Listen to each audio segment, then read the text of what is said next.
अरहंताणम नमो अरहंताणम नमो अरहंताणम। कुंडलिनी जाग गई। आज एक बड़ा हवा बना हुआ है कुंडलिनी।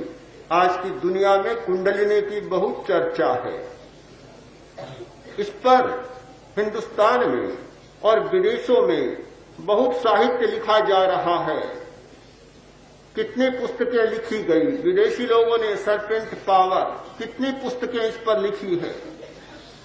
हमारे यहां भी बहुत चर्चा हुई है। मुझे लगता है कि यह कोई हवा बिल्कुल नहीं। हर व्यक्ति के पास कुंडलिनी होती है और हर व्यक्ति की कुंडलिनी जागृत होती है। कोई भी व्यक्ति ऐसा नहीं होता जिसकी कुंडलिनी जागृत न हो। मात्रा का भेद होता है, पर आजकल साधना भी एक व्यवसाय बन गया, योग भी एक व्यवसाय बन गया। बड़े बड़े शहरों में ऐसा व्यवसाय चलता है। अनेक लोग इस व्यवसाय को चला रहे हैं कि हमारे पास आओ और 2 मिनट में कुंडलिनी को जगा दे। सिर पर हाथ रखा और बस कुंडलिनी जाग गई। अब जाग गई। बड़ा आश्चर्य होता है। इस प्रकार कुंडलिनी जाग जाए तब तो आज तक दुनिया ही दूसरी हो जाती। जिसकी कुंडलिनी पूरे अर्थ में जाग जाती है, जिसकी प्राण शक्ति या तेजस शक्ति विकसित अर्थ में जाग जाती है, व्यक्तित्व का पूरा रूपांतरण हो जाता है। पर ऐसे लोगों को देखा कि जिनकी कुंडलिनी जागी हुई बतलाई जाती है और परिवर्तन कुछ भी दिखाई नहीं देता। महात्मा गांधी के पास एक कोई व्यक्ति आया, आकर बोला, महात्मा जी मैं आपकी कुंडलिनी जगाना चाहता हूं। बड़ा अजीब आदमी था। गांधी जैसा दृढ़ संकल्प वाला व्यक्ति, गांधी जैसा दृढ़ निश्चयी व्यक्ति, गांधी जैसा आत्मदर्शी व्यक्ति और एक सामान्य व्यक्ति आकर बोला कि मैं आपकी कुंडलिनी जगाना चाहता हूं। गांधी जी ने कहा कि छोड़ो इस बकवास को, मुझे नहीं जगाना है। फिर भी उसने नहीं छोड़ा। तो गांधी ने कहा कि तुम क्या चाहते हो? तो मैं आपकी कुंडलिनी जगाना चाहता हूं। गांधी जी बोले, मुझे कुंडलिनी जगाने की जरूरत नहीं है। ये चूल्हा पड़ा सामने, जाओ इस चूल्हे को जला।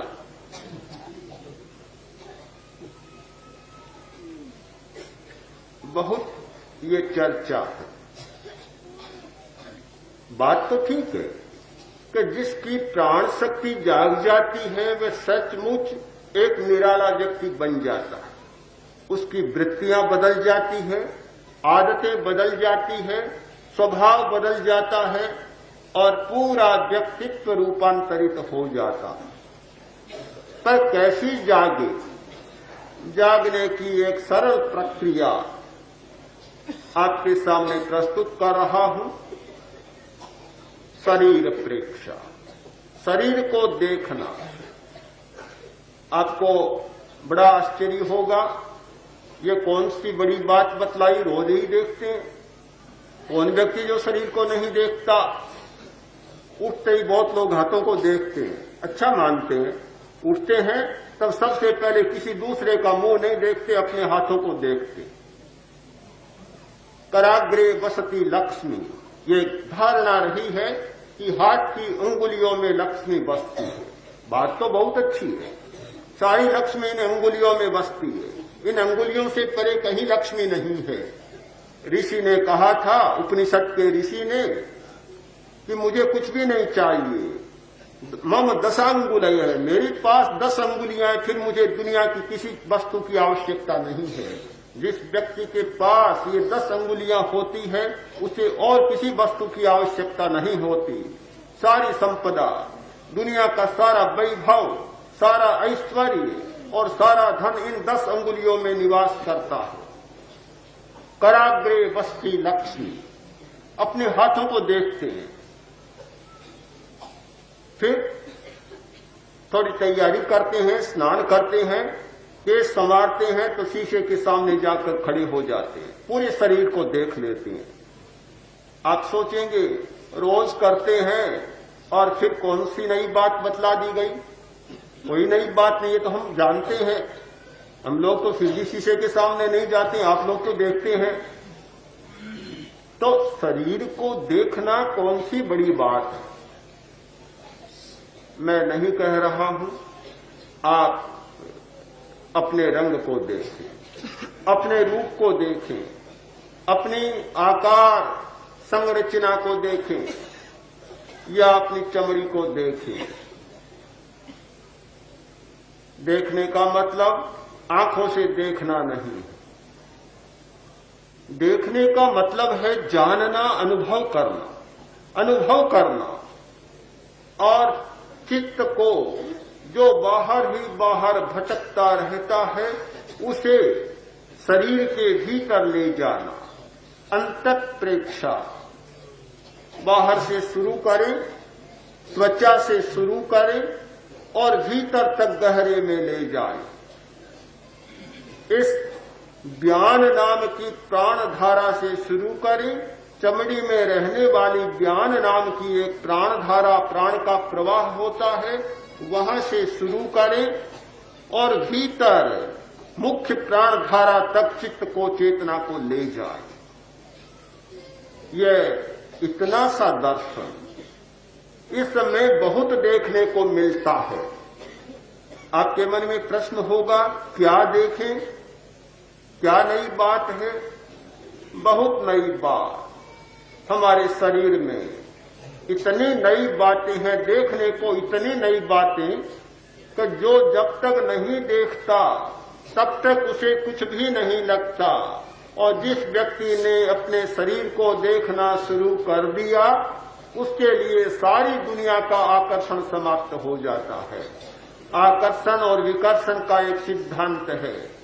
जब तक हम बाहर को देखते हैं हमारा अपने प्रति विकर्षण होता है और वस्तु के प्रति आकर्षण होता है। और जब हम अपने शरीर को देखने लग जाते हैं वस्तु जगत के प्रति हमारी आसक्ति कम हो जाती है और अपने शरीर के प्रति हमारा बहुत गहरा लगाव हो जाता है। सबसे पहले आपका परिचय होगा स्पंदनों से। जैसे ही शरीर को देखना शुरू किया स्पंदन पकड़ में आएंगे, कंपन। हमारे शरीर में कितने प्रकंपन हो रहे हैं, कितने कंपन, कितने स्पंदन, कितनी हलचल, पता ही नहीं चलता। इतनी बड़ी हलचलें हमारे शरीर में हैं। जिस व्यक्ति ने एकांत में बैठकर शांत और मौन होकर अपने शरीर के भीतर होने वाली आवाज को नहीं सुना उसे पता नहीं चलता कितना नाद, कितना अंतर्नाद, पता ही नहीं चलता। पर जिसने सुना है उसे पता है इतनी भारी आवाज हो रही है हमारे भीतर जिसकी कल्पना ही नहीं की जा सकती।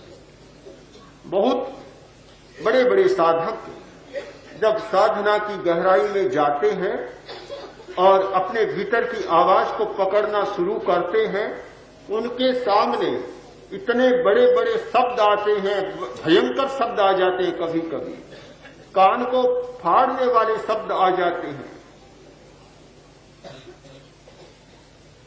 कंपन पकड़ में आए। कहां? सारे शरीर में कंपन है।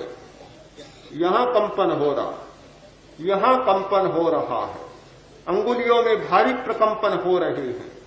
पूरा शरीर जैसे कंपनों का शरीर है। हमने शरीर को ऐसा मान रखा है कि ये कोई जड़ स्थूल वस्तु हो। जब भीतर देखना शुरू करेंगे ऐसा लगेगा कि जैसे रुई का फवा होता है या पिघलती हुई बर्फ की जो स्थिति होती है, ऐसा एक रवा रवा आपके सामने अलग से दिखाई देने लग जाए। कंपन ही कंपन। फिर आगे चलेंगे तो रंग दिखाई देंगे, इतने विचित्र रंग जो इस बाहरी दुनिया में देखने को नहीं मिलते। जिस व्यक्ति ने भीतर के रंगों को देखा वे रंग बाहर में दिखाई नहीं देते।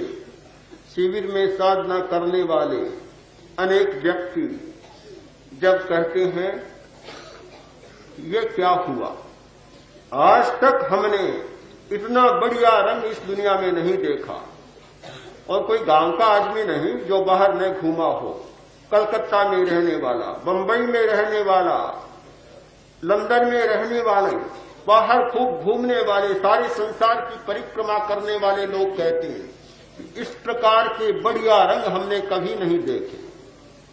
और जब दर्शन केंद्र पर दोनों भ्रिकुटियों के बीच एक सूर्य का प्रकाश दर्शन होता है और उस समय जो गुलाबी किरणें, गुलाबी रंग फूटता है, एक बड़ा अजीब सा लगता है। ये रंग दिखाई देते हैं, बिजली का प्रकाश दिखाई देता है, जलती हुई आग दिखाई देती है, और इतना गहरा प्रकाश जैसे मानो सूरज ही उग गया है। कभी चांद का प्रकाश दिखाई देता है। हमारे शरीर में इतनी विचित्र विचित्र बातें भरी पड़ी हैं कि जिनकी कल्पना करना हमारे लिए कठिन है। फिर आगे चलते हैं तो हमारे ज्ञान तंतु जागने शुरू होते हैं, प्राण शक्ति का संतुलन होता है और ज्ञान तंतु जागने लग जाते हैं, उनकी सक्रियता बढ़ जाती है।